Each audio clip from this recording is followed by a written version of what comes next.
요한 웨슬레가 1703년에 태어났는데 이 영국을 변화시킨 위대한 복음 전도자로 우리가 알고 있습니다. 당시 프랑스나 러시아나 피해 혁명이 일어났지만 영국은 그런 피해 혁명 없이 당시 많이 부패하고 어려운 사회였지만 요한 웨슬레의 부흥 운동으로 영국이 그렇게 변화되는 그런 일들이 나타났었죠. 그는 17살에 옥스포드의 크라이스트 처치에 입학한 수재였어요. 아버지 세뮤얼 웨슬리는 이 성공회 목회자였고 또 아주 철저한 신앙 원칙주의자였다 합니다. 어머니 수산나는 매우 경건했고 그리스어, 라틴어, 프랑스어를 유창하게 사용할 만큼 학문적인 소양도 높은 인텔이었어요. 네, 이렇게 좋은 신앙의 가정에서 자란 청년이었지만은 그가 또 인테리 중에 인테리였지만 신앙적인 열심도 있어서 타오르는 열정을 가지고 미국의 선교사까지 갔습니다. 그런데 실패하고 돌아옵니다. 영국으로 돌아가는 배에 큰 풍랑이 임하게 되었고 두려움에 휩싸였어요. 근데 배의 한쪽 구석에서 찬송 소리가 들려옵니다. 모라비안 교도들이 모여서 그 상황 가운데서도 두려움 없이 평안한 얼굴로 찬양하고 있는 그 모습을 보게 된 거예요. 그는 충격을 받습니다. 같이 하나님을 섬기는 사람들인데 왜 나는 이렇게 죽음이 두렵고 그리고 저들은 무슨 평안이 있길래 저렇게 편안한 얼굴로 찬송을 부를 수 있는 건가. 그러면서 자신이 이런 형식적인 신앙인이구나. 나는 가짜구나. 나는 구원의 확신도 없고 내 의로 살았구나. 이런 것을 이제 자책하며 깨닫고 또 깊은 신앙적 반성과 회의에 빠지게 됩니다.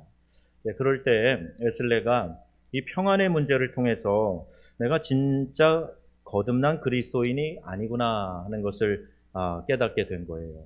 정말 내 삶을 주관하시는 분이 하나님이 맞다면, 나에게 구원과 영생의 소망이 있는 것이 맞다면 왜 나는 저들처럼 저렇게 평온함 가운데 하나님의 얼굴을 구하지 못하고 이렇게 죽음이 두렵고 또 이렇게 내 삶에 대해서 자신감이 없고 자책을 하는 삶을 살고 있는가.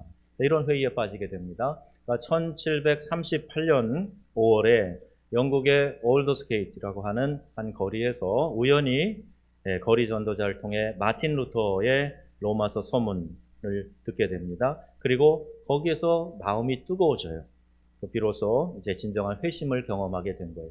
누구보다도 더 좋은 신앙의 가문에서 자랐고 누구보다도 더 잘 배우고 열정도 있었지만 진짜 내 신앙은 헛것이었구나 하는 것을 뒤늦게 깨닫고 그가 이곳에서 말씀으로 진정한 회심을 경험합니다. 그리고 평생 복음 전도자로 40만 킬로미터를 말을 타고 다니면서 복음 전하고 다녔기 때문에 요한 웨슬레의 전도단이 지나간 마을마다 변화가 일어나게 되는 거예요.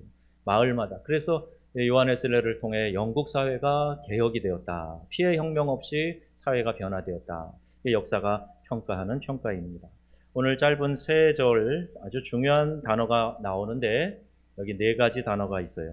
평안, 미래, 희망, 기도라고 하는 이 네 단어입니다. 평안은 우리의 삶에 꼭 필요한 것이죠. 이 평안이 없으면 어떤 좋은 환경에 있어도 잘 산다, 좋다, 즐겁다 이렇게 말할 수가 없는 거죠. 마음이 편해야 음식도 맛이 있고 마음이 편해야 살아가는 모든 것들이 정겹고 그렇습니다. 가시방석에 앉아 있는 것 같은 그런 상황이 되면 어떤 편안한 환경이 주어져도 그건 결코 평안한 것이 아니죠. 이 평안은 이렇게 꼭 필요한데 글자로 보면요. 한자로 이 편안할 안자는 진면, 이 간머리죠. 진면에 그 진면 부수에 여자, 여자로 구성이 되어 있어요. 그러니까 이렇게 글씨가 안 나오나요? 아래 이제 여자, 여자가 있고 여자가 집에 있으면 편안하다. 이제 그런 뜻으로 만들어진 상용 문자입니다. 일반적으로 그 말이 맞는데 여자도 여자 나름 잔소리 심하고 바가지 긁고 그러면요 아내가 여자가 집에 없으면 편안하다 이렇게 말이 나올 수도 있을 거예요. 편안과 평안 비슷해 보이지만 아주 근본적으로 다른 게 있습니다. 우리가 찬송가 413장 부를 때 내 영혼 평안입니까? 평안입니까? 내 영혼 편안해 이렇게 안 하고 평안해 그러죠? 영혼도 평안한 것을 찾아요. 평안이 그만큼 중요합니다. 개역 성경 전체에 편안하다, 영어에는 comfortable인데 편안하다라는 표현은 딱 2번밖에 안 나와요. 근데 그것도 말을 편안하게 하다 할 때만 딱 2번 사용됩니다. 그리고 무려 199번이 평안이라는 단어로 사용되고 있어요. 그러니까 성경은 우리가 환경적으로 우리 몸이 편안해지는 것을 추구하는 그런 게 아니고 우리의 영혼이, 우리의 심령이 평안한, 우리의 마음이 평안한 이것에 대해서 말씀을 누누이 하고 있다는 겁니다. 평안과 편안의 차이는 여러분들도 금방 구별하실 거예요. 예를 들면 추운데 새벽 기도에 나오지 않으면 편안하죠. 그런데 새벽 기도에 나오면 평안합니다.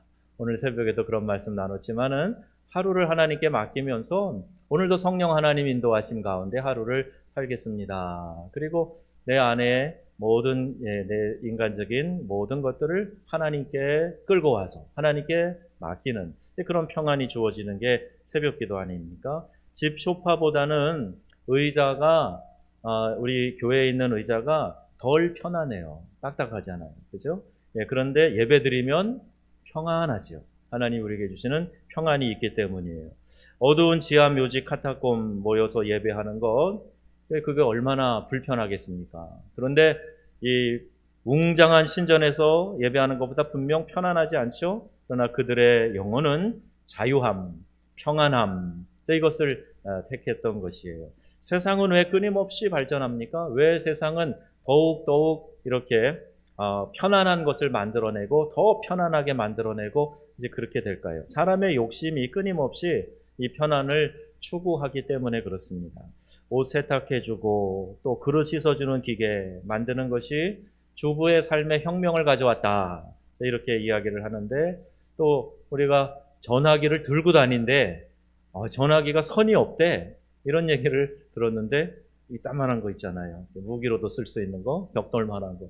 이게 나왔을 때도 와 이게 막 정말 획기적인 거예요. 그런데 이게 점점 사이즈도 줄어들고 성능도 좋아지고 그러다가 이제는 스마트한 폰이라고 아주 똑똑한 폰이 나와가지고 스마트폰 없으면 요새 식당도 못 갑니다.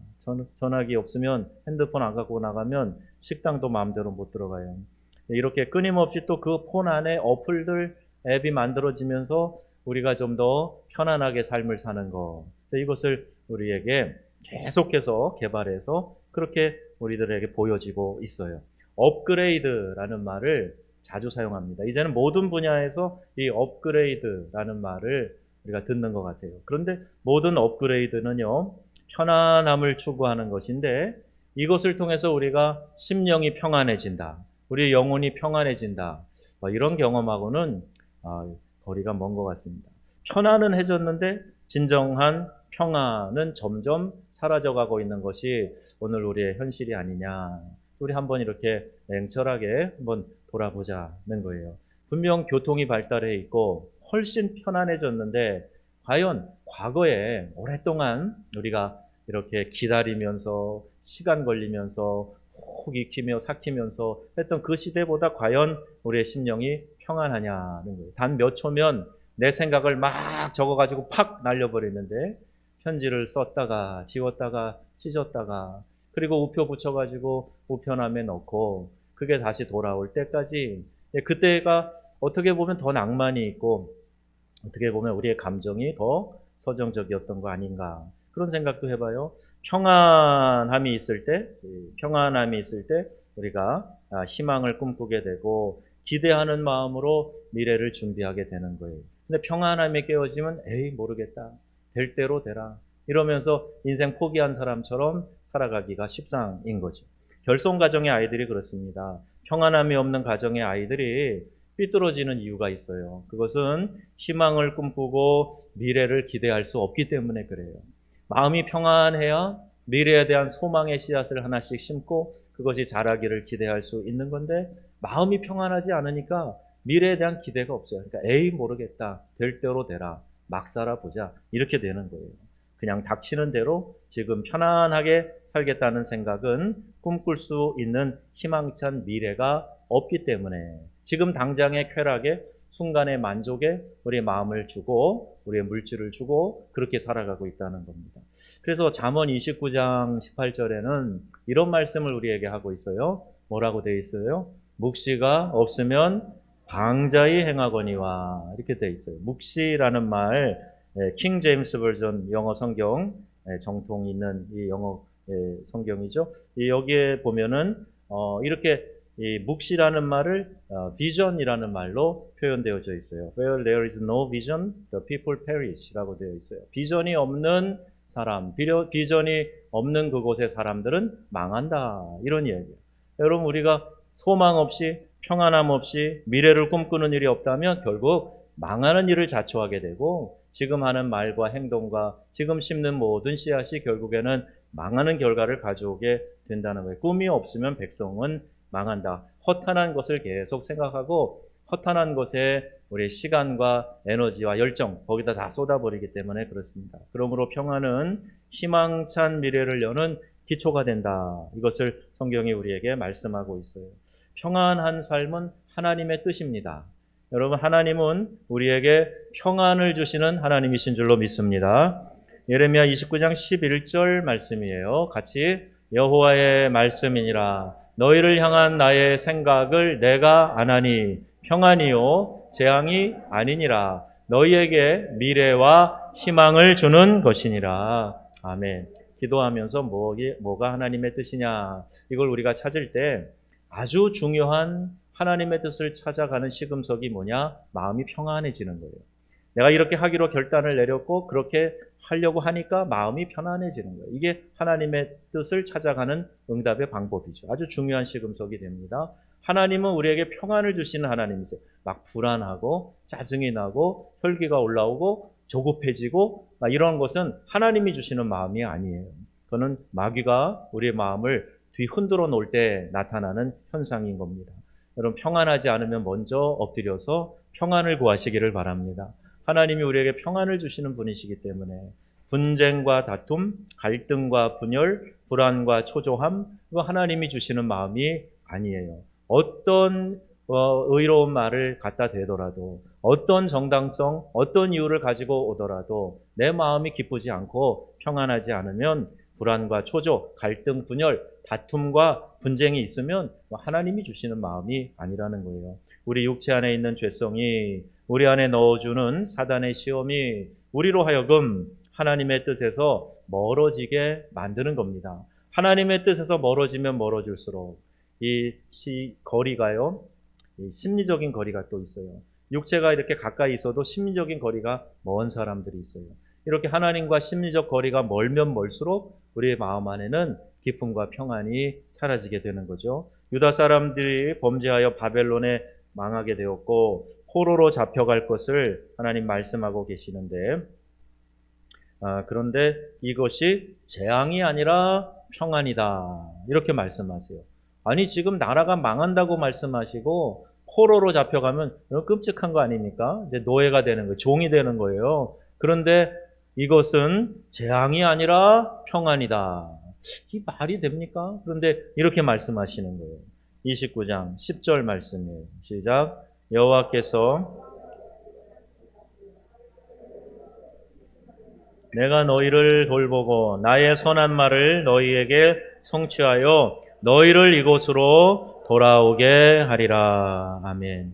평안할 때 여호와 앞에서 죄를 범하고 우상을 섬기고 교만하여 돌아오지 않으니까 패망하고 포로가 되게 해서라도 그 사랑하는 하나님의 백성이 하나님께로 다시 돌아오게 하는 것, 이게 하나님의 뜻이라는 거예요.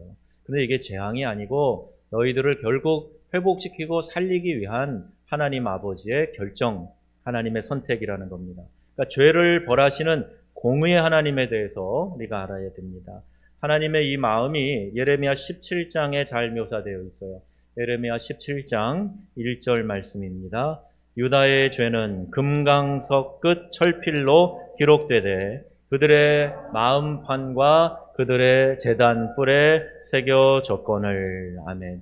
유다의 죄가 명백하다는 거예요. 감출 수 없는 분명한 죄가 있다. 이렇게 말씀하고 계시고 5절에 가보니까 여호와께서 이같이 말씀하시니라. 무릇 사람을 믿으면 육신으로 그의 힘을 삼고 마음이 여호와에게서 떠난 사람은 저주를 받을 것이라. 아멘. 사람을 믿고 사람을 의지하고 육신으로 그의 힘을 삼고 그러면 마음이 여호와께서 떠나게 됩니다. 여호와께로부터 떠나게 돼요. 그러면 그 사람은 저주를 받을 것이다. 이렇게 말씀하고 계시는 거예요.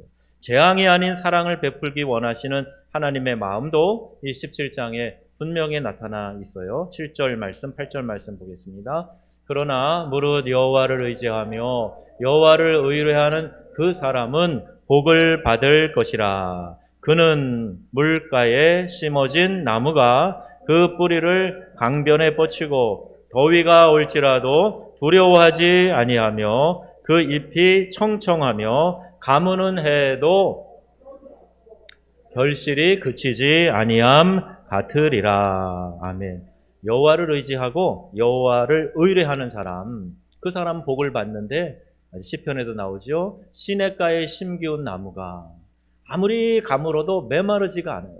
아니 시냇가 물이 흐르는데 거기에 뿌리가 뻗쳐져 있어가지고 그 물을 갖다가 계속 흡수하니까 계속 잘 자랄 수 있는 거예요. 마찬가지로 여호와를 의지하고 여호와를 의뢰하는 사람, 그 사람에게 복이 있다. 이렇게 말씀하고 계세요. 교만이 뭐냐? 여호와를 의지하지 않는 거예요. 하나님께로부터 돌이키고 등을 돌리고 여호와 하나님과 거리 두기를 하고 심리적 거리도 멀리 두고 이러는 사람이 복이 없는 사람, 그런 사람에게 저주가 임하게 된다 말씀하시는 거죠. 공의의 하나님과 사랑의 하나님, 우리 모두가 다 이 두 가지 면을 다 받아들여야 됩니다. 하나님은 사랑의 하나님이니까 내가 무슨 짓을 해도 하나님 다 덮어주실 거야, 이렇게 생각하는 것은 하나님의 속성의 절반밖에 몰라요. 엄마가 아이에게 너 그렇게 하면 매 맞을 줄 알아? 이야기합니다. 너 그렇게 하면 매 맞아? 그래요. 자, 그러면 여러분 이렇게 호통하는 것이 아이에게 재앙을 주기 위함입니까? 아니면 아이의 잘못을 고쳐서 그의 삶에 평안함이 깃들게 하기 위함입니까? 후자죠. 내가 너를 때릴 거야, 너를 힘들게 할 거야, 고통을 줄 거야, 너를 아프게 할 거야, 이게 엄마의 뜻이 아니잖아요. 따끔하게 매를 들어서라도 아이의 잘못된 버릇을 고치고 앞으로 남은 그의 삶 가운데 평안함이 깃들도록 하려는 거, 이게 부모의 마음 아니겠습니까? 이것이 하나님 아버지의 마음이에요. 하나님은 우리의 중심을 보고 계십니다. 우리의 눈가림으로 하나님을 속일 수가 없어요. 중심을 보고 계시다. 10절 말씀이에요. 10절. 나 여호와는 심장을 살피며 회부를 시험하고 각각 그의 행위와 그의 행실대로 보응하나니. 아멘. 하나님이 보고 계신단 말이에요. 하나님이 다 듣고 계신단 말이에요. 하나님이 우리의 일거수일투족을 다 알고 계신단 말이에요. 그리고 그 심은대로, 그 행위대로, 행실대로 하나님이 보응하신다 말씀하고 계세요. 하나님의 용서가 죄에서 돌이키지 않는 것을 그냥 눈 감아 주시는 것을 말하지 않는다. 이미 여러 번 말씀드린 것 같아요. 죄를 회개하고 주님 앞으로 돌아올 때 무궁한 사랑으로 하나님 받아주시지만, 그러나 이것이 그냥 에이 죄 아닌 걸로 해줄게 하고 덮어버리지 않으신단 말이에요. 이게 하나님의 공의의 속성 때문에 그렇습니다. 그 행위와 행실대로 보응하시는 하나님이시다 하는 사실을 여러분 꼭 기억하시기를 바랍니다. 하나님은 우리가 무엇을 심든지 그 심은 대로 열매를 거두게 하신다고 말씀하고 계세요. 그게 하나님의 정의입니다. 그게 공의예요. 하나님이 공적으로 의로우신 분이세요. 꿩 사냥 나가면 꿩이 급할 때 자기 머리를 바위나 숲을 속에 감추고 자기가 안 보일 줄 알고 그렇게 숨어 있는 거 가서 그렇게 잡아온다 그러잖아요. 꿩 같은 신자 되면 안 됩니다. 하나님 앞에서 내 머리만 팍 숲에 쳐박아 놓고 안 보이겠지. 하나님은 다 보고 계시고, 깊은 배 밑창에 들어가 숨어버린 요나도 하나님 다 보고 계시고, 또 우리의 외모뿐만이 아니라 우리의 중심까지도, 우리의 속사람까지도 다 보고 계세요. 하나님은 중심을 보시는 하나님이시다.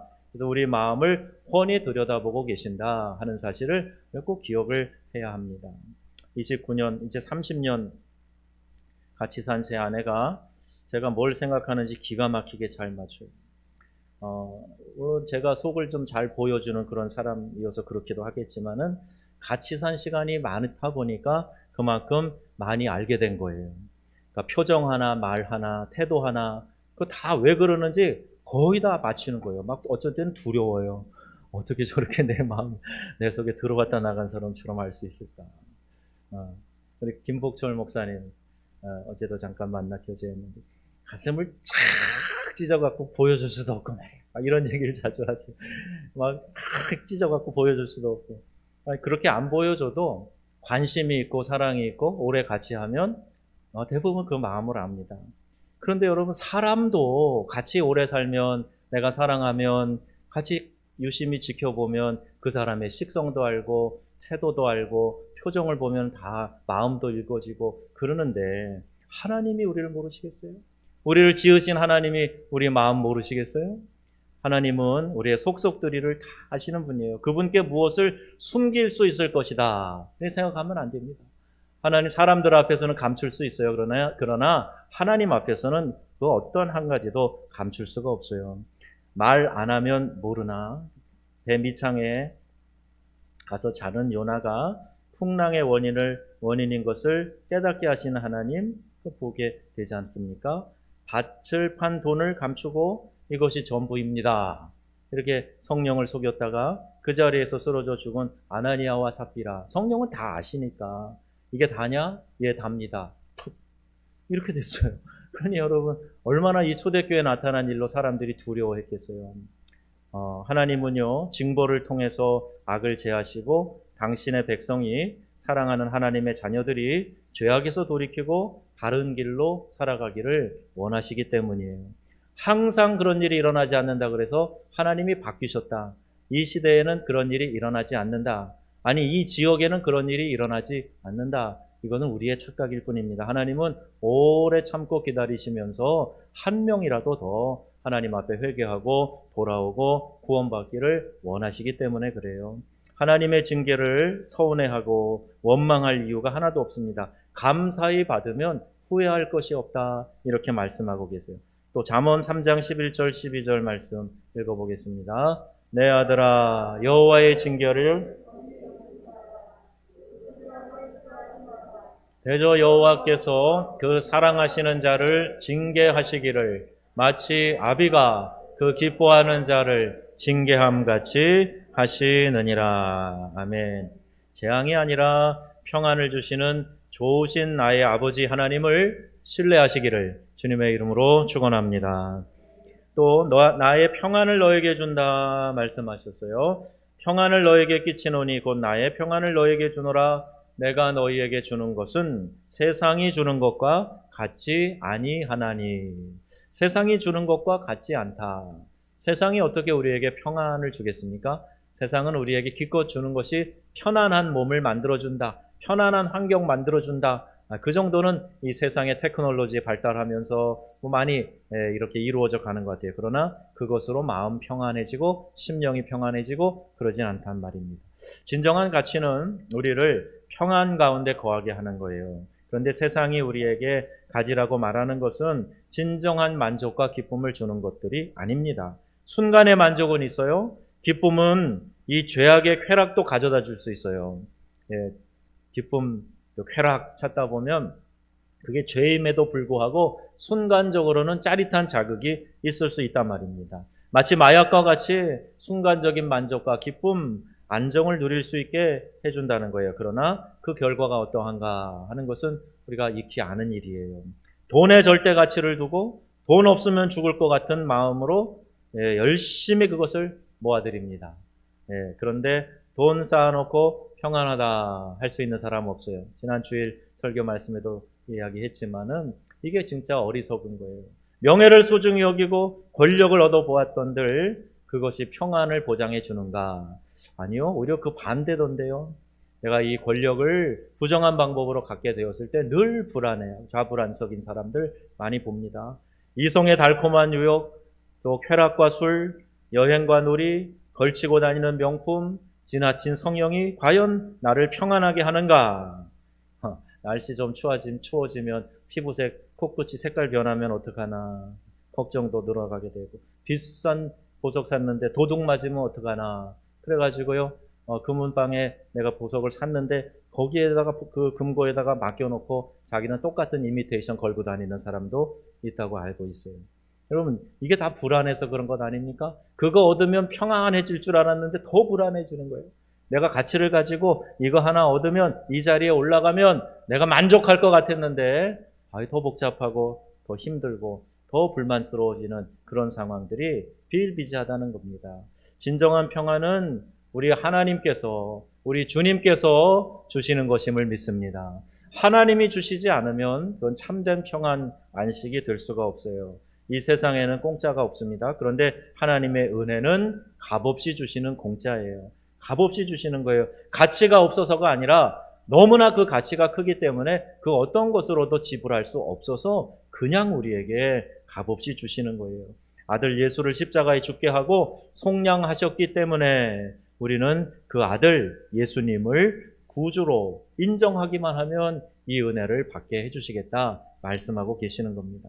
부활하신 주님이 두려워 문을 닫고 모인 제자들 사이에 들어오셔서 하신 말씀이에요. 요한복음 20장 19절, 너희에게 평강이 있을지어다. 아멘. 두려운 백성들, 두려운 제자들에게 오셔서 제일 먼저 그 제자들 가운데 서신 예수님께서 이 두려움 대신에 평강을 선포하고 계시는 거예요. 오늘 우리 가운데 계신 주님, 우리의 심령 중심에 계신 주님 말씀하세요. 너희에게 평강이 있을지어다. 아멘. 주님, 우리에게 이 평강이 넘치게 하여 주옵소서. 아멘. 우리가 주님께 이것을 간구해야 됩니다. 평화 평화로다 하늘 위에서 내려오네 그 사랑의 물결이 영원토록 내 영혼을 덮으소서. 하나님의 평강에 대한 노래가 찬송가에 가득 차 있어요. 여러분, 근심과 두려움, 여기에서 욥이 고백하는 걸 보세요. 두려움과 떨림이 내게 이르러서 내 모든 뼈가 흔들렸느니라. 근심과 두려움 때문에 내 뼈가 다 흔들렸다 그래요. 이 세상에 근심된 일이 많고 참 평안이 없었구나. 내 주 예수 날 오라 부르시니 곧 평안이 쉬리로다. 찬송가 486장 가사예요. 마음의 근심과 걱정, 두려움 왜 옵니까? 내가 감당할 수 없는 큰 일이라고 생각하기 때문에 그래요. 내 능력을 초월하고 내 힘을 초월하기 때문에 두려운 거예요. 내 생각과 판단이 빗나가기 때문에 근심, 걱정이 나를 엄습합니다. 걱정, 근심, 불안, 두려움, 이것은 한마디로 일컬어서 불신앙이라고 하는 거예요. 근심, 두려움, 불안, 걱정, 이게 하나님보다 그걸 더 크게 보기 때문에, 내 능력으로 도저히 불가능하다 하는 그 사실 때문에, 그래서 이것이 두려움이 되는 거고, 하나님을 의지하지 않으니까 불신앙이 되는 거예요. 하나님을 철저히 신뢰하지 못한 데서 찾아오는 손님들이 바로 이와 같은 것들입니다. 근심과 두려움이 찾아와서 내 마음의 문을 두드릴 때 여러분 절대 열어주지 마세요. 괜히 문 열어줬다가 그것들이 들어와서 나를 온통 휘저어 놓으면 정말 힘들어지는 거예요. 두려움과 근심에 쌓일 때 우리가 가져야 할 것은 하나님이 나와 함께 하신다. 임마누엘의 신앙을 갖는 거예요. 나는 능력이 없지만, 나는 약하지만, 그러나 하나님이 나의 능력이 되어주실 줄 믿습니다. 하나님이 나와 함께 하시니 이 모든 것들이 나를 넘어뜨리지 못할 것입니다. 그리고 하나님을 의지하는 것, 이게 신앙입니다. 하나님 우리에게 말씀하세요. 여호수아 1장 9절, 여호수아에게 이렇게 하신 말씀, 오늘 우리에게도 하시는 말씀이에요. 내가 내게 명령한 것이 아니냐. 강하고 담대하라. 두려워하지 말며 놀라지 말라. 내가 어디로 가든지 내 하나님 여호와가 너와 함께 하느니라 하시니라. 아멘. 나는 혼자가 아니라는 거예요. 하나님이 나와 함께 하신다 하는 이 사실을 우리가 믿고 그때 강하고 담대할 수 있게 된다 하는 이야기입니다. 여러분, 근심에 사로잡혀 있으면 전능하신 하나님 앞으로 나아가서 하나님께 모든 것을 의뢰하고 하나님께 맡기시기를 바랍니다. 시편 기자처럼 간절히 간구해야 돼요. 시편 31편 9절 말씀이에요. 여호와여, 내가 고통 중에 있사오니 내게 은혜를 베푸소서. 내가 근심 때문에 눈과 영혼과 몸이 쇠하였나이다. 아멘. 기도하지 않는 것이 교만이에요. 내 힘으로 할 수 있다고 생각하기 때문에 기도하고 의뢰하는 것을 안 하는 겁니다. 가끔 비유하지만 초보 운전자들은 정말 기도 간절히 하고 핸들 잡고 시작하잖아요. 내가 그만큼 자신이 없으니까 하나님을 의지하는 거예요. 근데 뭘 좀 할 줄 안다고 생각하면, 내가 좀 힘이 있다고 생각하면 기도 잘 안 해요. 이게 교만인 겁니다. 예레미야 29장 12절 말씀이에요. 너희가 내게 부르짖으며 내게 와서 기도하면 내가 너희들의 기도를 들을 것이요. 아멘. 조건문이죠. 13절도 보세요. 너희가 온 마음으로 나를 구하면 나를 찾을 것이요 나를 만나리라. 아멘. 부르짖어 내게 와서 기도하라는 거예요. 온 마음으로 나를 찾으라는 거예요. 그때 하나님께서 들어주시고 만나주시고 해결해 주신다는 거죠. 행위에 따른 결과입니다. 행위에 따른 결과예요. 우리 기독교는 선행으로 구원받는 것 아니지만 여러분, 기독교는 행위로 축복받는 종교다 하는 사실을 기억하기 바랍니다. 아무것도 하지 않는데 그냥 하나님이 은혜 주세요, 은혜 주세요. 왜 은혜를 주세요? 하나님은 그에게 은혜를 주셔서 그의 귀한 사역에 동원되고 함께 그 일에 우리가 쓰임받기를 원하세요. 그게 우리에게 축복의 열매가 되기 때문에 하나님께 나와 부르짖어 구했으면 여러분, 하나님께서 들어주신 줄 믿으시기를 바랍니다. 또 온 마음으로 하나님을 구했으면 하나님께서 나를 만나 주셨으리라, 만나 주실 것이다 하는 그 믿음을 가지고 여러분 주님 앞에 서기를 바랍니다. 교인들이 예배당에서 개인 기도실에서 기도하는 모습을 보면 참 목사로서 마음이 좋아요. 제가 여러분의 개인 기도 생활을 어떻게 다 알겠습니까마는, 그러나 이제 교회 와서 기도하시고 또 눈가가 촉촉해지고 또 뭐 목도 좀 이렇게 좀 쉬고 그런 모습을 보게 되면 얼마나 제 마음이 기쁨이 되는지 몰라요. 저도 기도 골방에 나의 기도 자리에 앉아 있으면 은혜 많이 받아요. 저 기도의 자리가 여기도 있고 아래층에도 있고 제 방에도 있지만은 그래 앉아서 하나님 주님과 대면하면서 이 마음 가운데 하나님 주시는 말씀이 나를 다시 회복시키고 새롭게 해주시는 그때마다 감격을 경험하게 됩니다. 그냥 좋다 이 느낌밖에 표현할 것이 없어요. 여러분, 올해가요 이제 3일 남았어요. 내일 모레 지나면 토요일은 이제 새해가 됩니다. 여러분이 남은 기간에 간절히 하나님께 나아가시고 하나님께 기도로 구하시기를 바랍니다. 여러분, 하나님은 우리에게 평안을 주시는 하나님이시다 하는 사실을 기억하세요. 아멘이시죠? 주님께서 주시는 평안은 우리 마음에 근심과 두려움을 사라지게 하는 거예요. 평안이 내 마음에 가득한데 동시에 근심도 있다, 두려움도 있다, 그런 거 없어요. 평안이 들어오면 두려움과 근심은 물러나는 거예요. 믿음이 가득하면 이 안에 있는 두려움이 빠져나가게 되어 있는 겁니다. 이제 2021년도 남은 기간에 여러분 새벽 기도도 더 열심히 나오시고요.